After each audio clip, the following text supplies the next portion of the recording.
21대 뉴욕 한인 회장을 역임한 변종덕 회장이 사제 $215만 달러를 출연해 20일 희망재단을 설립했습니다. 앞으로 2회 이상 음주운전 전력이 있는 이민자들은 영주권과 시민권 취득이 사실상 금지됩니다. 10일 저지시티에서 벌어진 총격 사건의 범인 2명의 신원이 공개됐습니다. 용의자는 반유대 단체이자 흑인 우월단체의 추종자였던 것으로 확인됐습니다. 뉴욕주의 아시안 인구가 지속적으로 증가하고 있습니다. 전체 아시안 가운데 한인은 14만 6천 명으로 3위를 차지했습니다. 뉴저지 잉그루드 클립스의 글로리아호 시의원과 에드 에버사 시의원을 대상으로 주민 소환이 가시화되고 있습니다. 이상은 이 시각 주요 뉴스입니다. 시청자 여러분 안녕하십니까? KBN 뉴스입니다. 21대 뉴욕 한인 회장을 역임한 변종덕 회장이 사제 $215만 달러를 출연해 20일 희망재단을 설립했습니다. 20일 희망재단은 장합사업과 한인단체 지원, 그리고 어려운 한인들을 돕겠다고 밝혔습니다. 오늘 열린 기자회견에 임동규 기자가 다녀왔습니다. 21대 뉴욕 한인 회장을 역임했던 변종덕 전 회장이 비영리 단체 20일 희망재단을 설립했습니다. 20일 희망재단은 변종덕 전 뉴욕 한인 회장이 출연한 $215만 달러로 운영되며 $200만 달러는 기금으로 $15만 달러는 내년도 활동비로 사용될 예정입니다. 뉴욕주 정부와 연방정부의 비영리 단체 등록을 마친 20일 희망재단은 앞으로 가정 형편이 어려운 학생들을 위한 장학금과 한인 사회를 위해 힘쓰는 단체들을 위한 재정 지원 등 한인 사회의 권익과 복지를 위한 활동을 하게 됩니다. 20일 희망재단은 김준태 전 대한체육회 회장, 김용선 전 뉴욕 네일협회 회장 등 10명의 이사진으로 구성됐으며 변종덕 씨가 이사장을 맡게 됩니다. 한인들만 하더라도 불법 체류하면서 가족을 한국에 두고 또 여기서 아파도 병원에도 못 가고 병원에 가서 진단받으면 암 선고에 사형 선고를 받고 이런 경험을 너무나 많이 했기 때문에 제가 여유가 생긴다면은 참 한인 사회의 힘든 분들을 위해서 좀 할 수 있는 일이 무엇인가를 생각하다가 이렇게 결정을 이번에 하게 된 것입니다. 20일 희망재단은 내년 봄 25명의 장학생 선발을 시작으로 문화, 예술, 체육 분야별 장학생 모집, 불우이웃 돕기 등의 활동들을 진행할 예정입니다. 변종덕 이사장은 1970년 미국으로 이민 와 신발 관련 사업을 하고 있으며 1990년 21대 뉴욕 한인 회장 재임 시 브루클린 처치 애비뉴에서 일어난 강도, 절도로 인한 한흑 갈등을 중재하는 데 큰 역할을 한 바 있습니다. KBN 뉴스 임동규입니다. 제29대 뉴저지 한인회장에 손한익 전 코셈 회장이 선출됐습니다. 뉴저지 한인회 전직 회장단은 어제 손한익 씨를 차기 회장으로 결정했습니다. 다음 주 당선증을 전달할 계획입니다. 뉴저지 한인회 전직 회장단은 어제 저녁 임시회의를 개최하고 제29대 뉴저지 한인회장으로 손한익 전 코셈 회장을 선출했습니다. 손한익 차기 회장은 LA전자 주재원으로 근무했으며 주재원 모임인 코셈 회장을 역임하고 현재 뉴저지에서 축복 장의사를 운영하고 있습니다. 뉴저지 한인회는 다음 주 18일 기자회견을 개최하고 인준 및 당선증을 전달할 계획입니다. 뉴저지 한인회는 지난 2015년 박은림 회장이 27대 회장에 당선된 후 28대 연임에 이어 올해까지 임기 연장을 해 총 5년간 한인회를 이끄는 등 회장 선임에 어려움을 겪어왔습니다. 음주운전으로 인해 한 해 무려 4만 명 이상의 이민자들이 추방되고 있다고 하는데요. 앞으로 2회 이상 음주운전 전력이 있는 이민자들은 영주권과 시민권 취득이 사실상 금지됩니다. 연방이민서비스국이 초강경 이민 제한 조치가 담긴 새로운 지침을 발표했습니다. 연방이민서비스국은 10일 2회 이상 음주운전 전력이 있는 이민자들에 대해 영주권과 시민권 등 모든 이민 혜택을 거부할 수 있도록 한 새로운 지침을 발표했습니다. 이민서비스국은 단수 음주운전이라도 2회 이상 적발될 경우에는 영주권이나 시민권 신청이 거부될 수 있는 엄격한 가이드라인을 적용하기로 했다고 밝혔습니다. 특히 서류 미비 이민자의 경우에는 추방유예 혜택까지 박탈됩니다.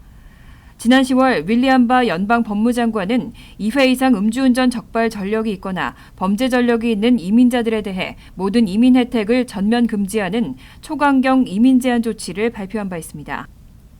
이에 따라 이번 가이드라인은 지난 10월 25일부로 계류 중이거나 이후 접수된 케이스에 모두 포함됩니다. 하지만 2회 이상 음주운전에 적발됐다고 해서 영주권이나 시민권 신청이 모두 거부되는 것은 아닙니다. 이민서비스국은 2회 이상 음주운전에 적발되더라도 다른 범죄가 없거나 도덕성을 입증할 만한 증거가 있는 경우는 음주운전 전력을 극복할 수도 있다고 밝혔습니다. 하지만 이민서비스국이 이 지침을 일선 이민심사에 전면 적용할 경우 과거 음주운전 전력이 있는 많은 이민자들이 영주권이나 시민권 취득에 영향을 받을 것으로 보여 상당한 파장이 예상되고 있습니다. 10일 저지시티의 유대인 밀집 지역에서 벌어진 총격 사건의 범인 2명의 신원이 공개됐습니다. 범인들은 약혼한 사이로 반유대 단체이자 흑인 우월단체의 추종자였던 것으로 확인됐습니다. 총격 난사 장소인 코셔마켓도 일부러 택한 것이라는 분석입니다. 11일 뉴욕타임즈는 저지시티의 유대인 밀집 지역에서 벌어진 총격 사건 범인 2명이 데이빗 앤더슨과 그의 약혼 여인 프랜신 그레이엄이라고 신원을 공개했습니다. 그리고 데이빗 앤더슨이 온라인에 반유대주의 게시물을 게재했었다고 보도했습니다. 또 용의자가 일종의 반유대 단체이자 흑인 우월단체인 검은 히브리 이스라엘인 운동의 추종자였던 것으로 확인된다고 밝혔습니다. 검은 히브리 이스라엘인은 흑인이 성서 속 유대인의 진정한 후손이며 백인이 아닌 흑인과 히스패닉인이 진정한 선택받은 사람들인 것으로 믿고 있다고 알려졌습니다. 한편 수사당국 관계자는 용의자가 빌린 벤 차량에서 두서없는 종교적 선언문 같은 글이 발견됐다고 밝혔습니다. 손으로 쓴 성명서는 간단하고 횡설수설했으며 공격의 명백한 동기는 설명하지 않았습니다. 하지만 앤더슨은 자신이 신의 뜻을 수행하고 있는 것으로 믿고 있었다고 관계자들은 밝혔습니다. 앤더슨은 군인 출신으로 10여 년 전 무기 관련 혐의로 유죄 판결을 받고 1년 넘게 수감 생활을 했던 것으로 알려졌습니다. 한편 당국은 CCTV를 분석한 결과 이들이 유대인이 많이 찾는 코셔마켓을 처음부터 목표로 해서 총격 현장으로 택했다고 보고 있습니다. 연방준비제도가 기준금리를 만장일치로 동결했습니다. 또 내년에도 현재 금리를 유지할 가능성이 높은 것으로 분석되고 있습니다. 연방준비제도는 10일부터 이틀간 열린 올해 마지막 연방공개시장위원회 정례회의에서 기준금리를 1.5에서 1.75%로 동결했습니다. 이날 결정은 연준위원 10명의 만장일치로 내려졌습니다. 연준은 이날 성명에서 위원회는 연방기금 금리의 목표 범위를 1.5에서 1.75%로 유지하기로 결정했다며 현재 통화정책 입장이 경제활동의 지속적 확장과 강력한 노동시장 여건, 대칭적인 2% 목표 근처의 인플레이션을 지원하기에 적절하다고 판단했다고 밝혔습니다. 연준은 노동시장이 여전히 강하며 경제활동도 완만한 상승세를 보이고 있다며 최근 몇 달간 일자리 증가율이 평균적으로 견조했고 실업률도 낮게 유지됐다고 분석했습니다. 위원회는 글로벌 전개와 낮은 인플레이션 압박을 포함해 경제 전망에 관해 입수되는 정보들이 시사하는 바를 계속 지켜보며 연방기금금리 목표 범위에 적절한 경로를 평가할 것이라고 강조했습니다. CNBC는 연준이 이날 기준금리를 동결하면서 인플레이션이 지속적으로 낮은 상황에서는 내년에도 아무런 조치를 취하지 않을 가능성이 높다는 점을 시사했다고 분석했습니다. AP통신 역시 연준이 내년 현 수준의 금리를 변경하지 않고 유지할 거란 신호를 보냈다고 평가했습니다. 뉴욕주의 아시안 인구가 지속적으로 증가하고 있습니다. 전체 아시안 가운데 중국계가 가장 많았고 다음으로는 인도계, 그리고 한인은 14만 6천 명으로 3위를 차지했습니다. 아시안 아메리카 연맹이 11일 기자회견을 열고 센서스국의 2017년 아메리칸 커뮤니티 서베이 5년 누적 통계를 바탕으로 분석한 주 상하원 선거구별 아시안 통계 보고서를 발표했습니다. 보고서에 따르면 뉴욕주에 거주하는 한인은 14만 6천 명으로 아시안 전체 188만 명의 7.7%를 차지했고 중국계 73만 9천 명과 인도계 41만 명에 이어 세 번째로 많았습니다. 뉴욕주의 아시안 인구는 총 188만 명으로 전체 뉴욕주 인구 약 1,880만 명의 10%를 차지했습니다. 아시안 아메리칸 연맹에 따르면 뉴욕주 아시안 인구는 2010년부터 2018년까지 약 15%가 증가하면서 소수계 중 가장 빠르게 증가했습니다. 한편 한인이 가장 많이 거주하는 지역으로는 퀸즈 플러싱과 베이사이드 일대가 꼽혔고 뉴욕시 이외 지역에는 이리와 제네시, 멀로 카운티를 포함하는 상원 61선거구에 한인이 2,000명 이상 거주해 가장 많았습니다. 뉴욕주 아시안 전체를 보면 퀸즈 플러싱과 베이사이드 인근, 브루클린 베이리지와 다이커스 하이츠 등에 가장 많이 거주하고 있고 뉴욕시 외 지역으로는 올바니와 렌슬레어 카운티에 약 2만 2천 명이 거주해 가장 많은 것으로 집계됐습니다. 뉴저지 잉그루드 클립스의 글로리아 오 시의원과 에드 에버사 시의원을 대상으로 주민 소환이 가시화되고 있습니다.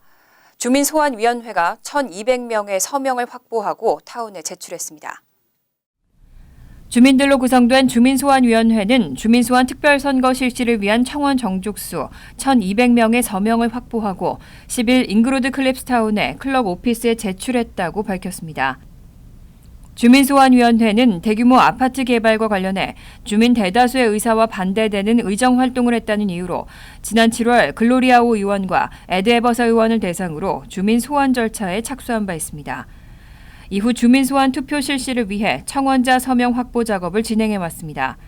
주법에 따르면 직전 본선거 등록 유권자의 25% 이상이 동의해야 주민소환 투표가 가능하고 잉그루드 클립스의 경우에는 최소 922명의 서명이 요구됩니다. 위원회 측은 정족수를 훨씬 넘는 약 1,200명의 서명이 확보됐기 때문에 내년 초께 주민소환 특별선거가 이뤄질 것으로 예상한다고 밝혔습니다. 위원회에 따르면 잉그루드 클립스 클럽 오피스는 앞으로 열흘간 위원회가 제출한 1,200장의 청원 서명이 유효한지 여부를 검토합니다. 만약 클럽 오피스가 주민 소환 특별선거 실시 조건을 충족했다고 판단할 경우 뉴저지에서 최초로 한인 시의원을 대상으로 한 주민 소환 선거가 실시될 것으로 예상됩니다. 하지만 오 의원은 주민 소환 추진 절차에 문제가 있다며 면밀한 검토가 이뤄져야 한다는 입장입니다.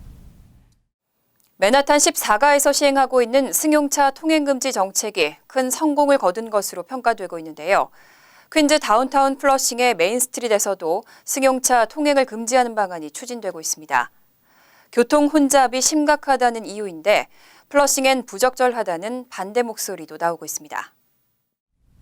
스트릿 블로그 NYC는 플러싱 상공회의소가 플러싱 노던 블러바드와 프랭클린 애비뉴 사이 맨스트릿 0.6마일을 승용차 통행금지 구간으로 설정하고 버스와 트럭 등 상용 차량만 운행이 가능한 도로로 만드는 방안을 추진 중이라고 보도했습니다.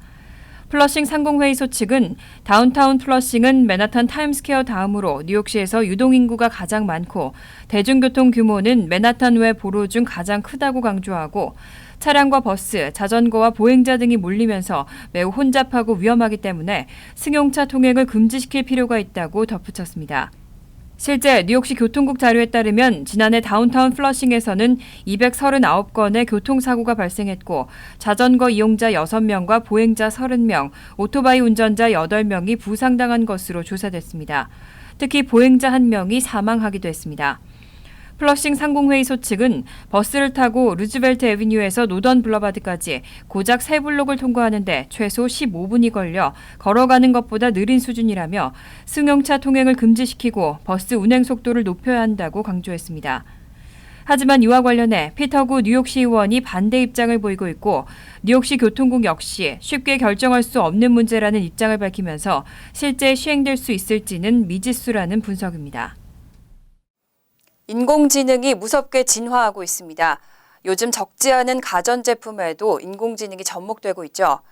인공지능 전문가가 최고의 유망 직업으로 꼽혔습니다. 고인고직 기반 사회관계망 서비스인 링크드인이 발표한 최고의 유망 직업에 인공지능 전문가가 꼽혔습니다. 링크드인은 2015년에서 2019년까지의 데이터를 분석한 결과 AI 스페셜리스트의 구인 수요는 연평균 74% 폭증했고 공급이 수요를 따라잡지 못하면서 평균 연봉이 14만 달러로 오른 것으로 나타났습니다. 링크드인 측은 모든 제품에 AI가 접목되는 추세만 봐도 AI 스페셜리스트의 직업 유망도가 높다는 걸 짐작할 수 있다고 설명했습니다. 인공지능 전문가의 연봉 수준은 평균 12만에서 16만 달러였고 일부는 25만 달러가 넘는 경우도 있었습니다. 특히 AI 스페셜리스트를 찾는 업종은 자동차 업계와 테크 업종이 가장 많았습니다. 한편 2위는 로봇 엔지니어가 선정됐고 데이터 사이언티스트가 유망 직종 3위를 지켰습니다. 그 밖에 모든 소프트웨어 스택을 이해하는 엔지니어인 풀스택 엔지니어가 4위, 웹사이트의 안전성과 확장성 등을 담당하는 사이트 안전성 엔지니어가 5위에 오르면서 IT와 스템 계열이 상위권을 모두 차지했습니다. 6위는 고객만족 스페셜리스트, 세일즈 개발 스페셜리스트가 7위, 데이터 엔지니어는 8위, 행동보건 테크니션이 9위로 나타났습니다. 10위는 사이버 시큐리티 스페셜리스트가 올랐습니다. 뉴저지 트랜짓 이용객들을 대상으로 설문조사가 실시됐습니다.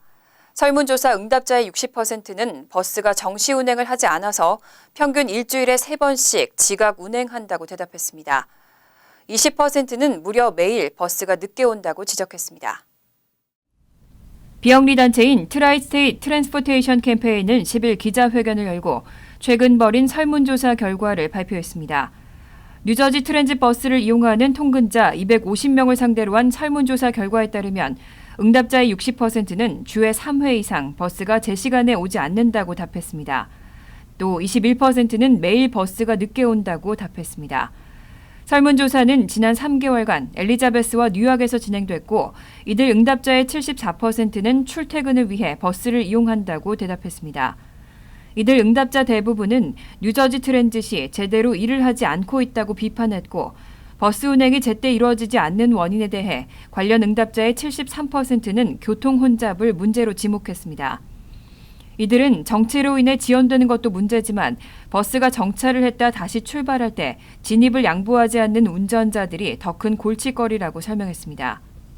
또 33%는 버스 승차 시 요금을 내기 위해 기다리는 시간이 너무 오래 걸린다고 지적했고 20%는 버스의 잦은 고장이 원인이라고 답했습니다. 한편 대다수의 응답자들은 원활한 대중교통 이용을 위해 오래된 버스 운행 구간을 재설정해야 한다고 밝혔습니다.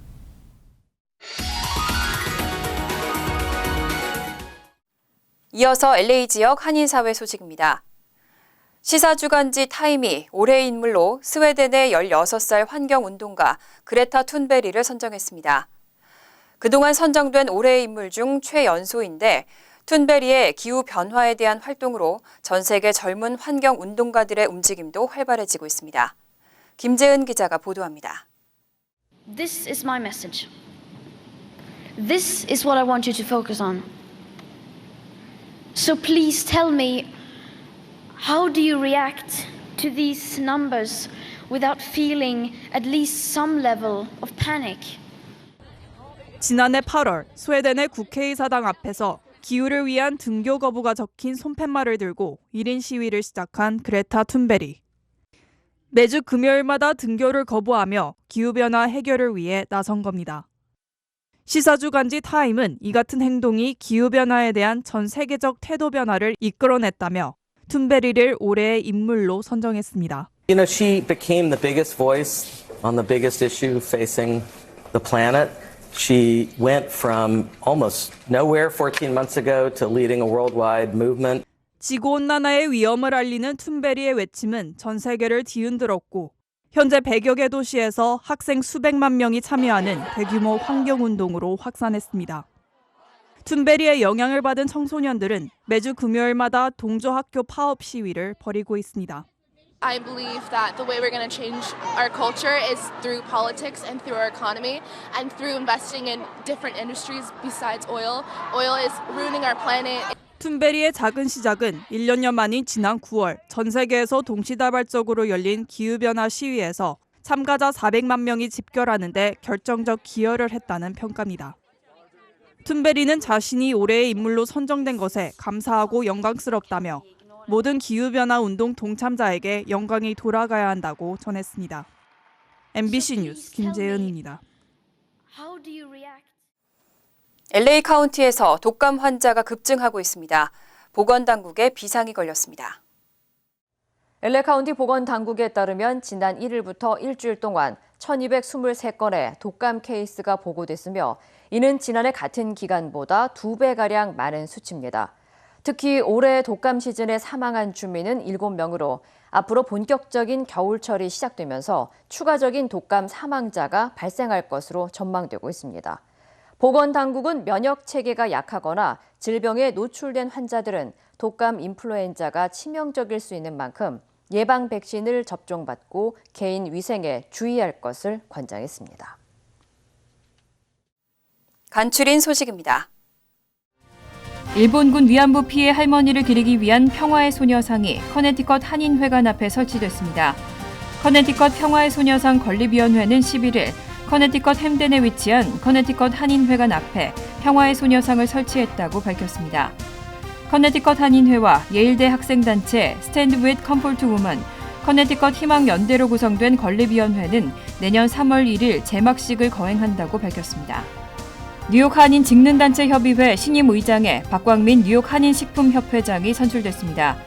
협의회는 10일 정기 원래회의에서 신임 의장 선출을 위한 후보 추천 및 투표를 진행하고 박광민 식품협회장을 만장일치로 추대했습니다. 의장 이취임식은 내년 1월 14일 열릴 예정으로 박 의장은 2020년 1년간 직능단체 협의회를 이끌게 됩니다. 조지 워싱턴 브리지의 카풀 디스카운트 프로그램 폐지가 일단 연기됐습니다. 10일 뉴욕 뉴저지 항만청은 뉴저지에서 뉴욕으로 진입하는 조지 워싱턴 브리지의 톨 할인 프로그램 폐지를 잠정 중단하기로 했다고 밝혔습니다. 할인 프로그램의 폐지에 대한 반대 목소리가 거세지면서 입장을 번복한 것으로 보입니다. 하지만 2020년 후반기나 2021년 상반기부터는 조지 워싱턴 브리지에서 더 이상 현금으로 톨 징수를 하지 않기 때문에 그때까지만 유지하겠다는 단서를 달았습니다. 뉴저지주 힐스보로 고등학교가 졸업파티에 온 다운 증후군을 앓고 있는 학생을 조기 귀가시켰다는 이유로 소송을 당했습니다. 해당 학교를 다니는 릴리 도일의 어머니는 9일 서머셋 카운티 법원에 학교와 학군층을 상대로 장애인에 대한 차별 대우를 했다며 소장을 제출했습니다. 지난 5월 17일 있었던 졸업파티에서 당시 학교 측은 도일을 포함한 11명의 학생을 파티가 끝나기 전 강제 귀가 조치시켰는데 이들 중 9명은 장애인이었던 것으로 알려졌습니다. 환율과 증권 소식입니다.